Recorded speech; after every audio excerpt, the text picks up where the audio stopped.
These are your evening headlines for January 28, 2026, right here on BYU-Idaho Radio. Thanks for joining me today. I'm Kimber Pierce. The Fisheries, Range, and Wildlife Society on campus is conducting research on swans this winter. Jack Esplin has the story. Swans are migrating in Idaho this winter, and they are one of the many animal species included in the Endangered Species Act. One society at BYU-Idaho is conducting research to help keep the swan population healthy and thriving. Michaela Hilebuk is the president of the Fisheries, Range, and Wildlife Society at BYU-Idaho. She explains how they conduct their research. So we just find the ratio between the adults to the young to see how the population is growing, if it's steady, and then we also keep an eye out for any predation on them. Predation is when predators hunt their prey. And research hasn't been done by BYU-Idaho on swans since 2021, so Hilebuk decided to bring it back. I was just wanting to do some research this winter, trying to figure out what animals were around to research, so I kind of kick-started it with him.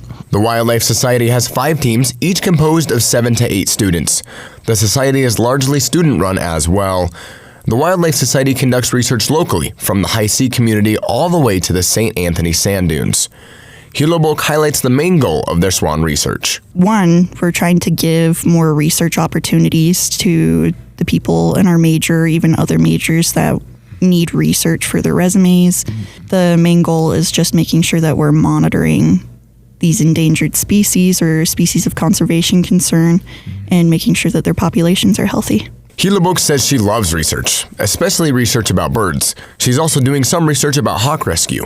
I just love studying the birds in the area because we have such interesting birds, and the migratory patterns through here are so cool. For BYU-Idaho Radio, I'm Jack Esplin. The new film Standout, the Ben Kjar Story, is now in theaters. This is filmmaker Tanner Christensen's debut as a director. The documentary film follows the life of Ben Kjar, who was born with Cruzon syndrome, a genetic disorder that causes abnormalities in skull growth. When I was born, docs would tell my parents that I would have to have multiple surgeries. And the mid part of the face doesn't grow at the same speed. There's other parts of the head just is going to be abnormal. And so during the growth stages, they would cut my head open from ear to ear, put a trach in my throat, wire my mouth shut, and hope and pray that the surgery would actually work. In addition to the physical trials Kjar faced with necessary surgeries, in his adolescence he encountered cruelty and judgment for being different than others. The film shows his struggles, growth, and acceptance over the years. If you fast forward to today, it's totally different. My Cruzon syndrome isn't a curse, it's a gift.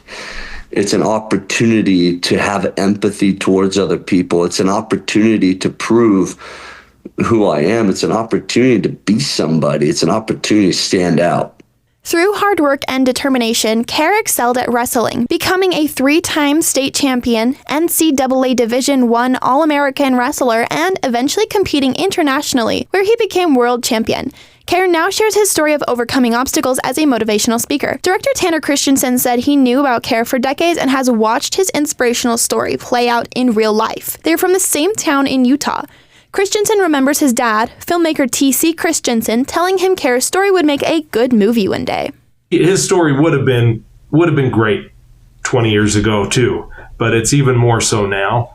And I just feel so blessed that I get the opportunity to be the one to tell it.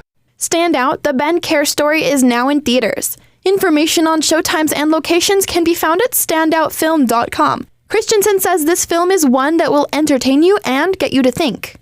This is a story about people embracing their differences and being able to come together and have empathy for one another. To listen to our full interview with Christensen and Kjar, follow BYU-Idaho Radio on your favorite podcast app.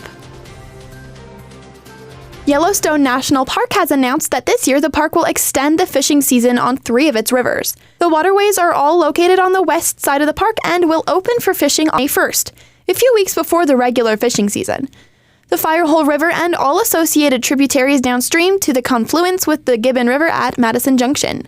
The Gibbon River and all associated tributaries from the bridge on the Grand Road at the Norris Campground entrance downstream to the confluence with the Firehole River at Madison Junction, and the Madison River and all associated tributaries from the Montana-Wyoming state line upstream to the confluence with the Gibbon and Firehole Rivers at Madison Junction. The Madison River from the Montana-Wyoming state line downstream to the park boundary near the west entrance in West Yellowstone, Montana, is open to fishing year-round. The earlier opening date of May 1st will align fishing access with more optimal angling and water conditions. The 3 waterways are scheduled to close on October 31st with the regular close of the season. Temporary, partial, or full closures typically happen before that date, and on these 3 waterways due to warm water temperatures and low river flows. The early open will allow for time to make up for potential closures. For more information on water temperature and flow data for park waterways, visit waterdata.usgs.gov. These have been your BYU-Idaho Radio evening headlines for January 28, 2026. Thanks for tuning in. More news, interviews, and content are available on our podcast feed. Search for BYU-Idaho Radio on your favorite podcast apps. We're on YouTube, Spotify, Apple Music, and more. For BYU-Idaho Radio, I'm Kimber Pierce.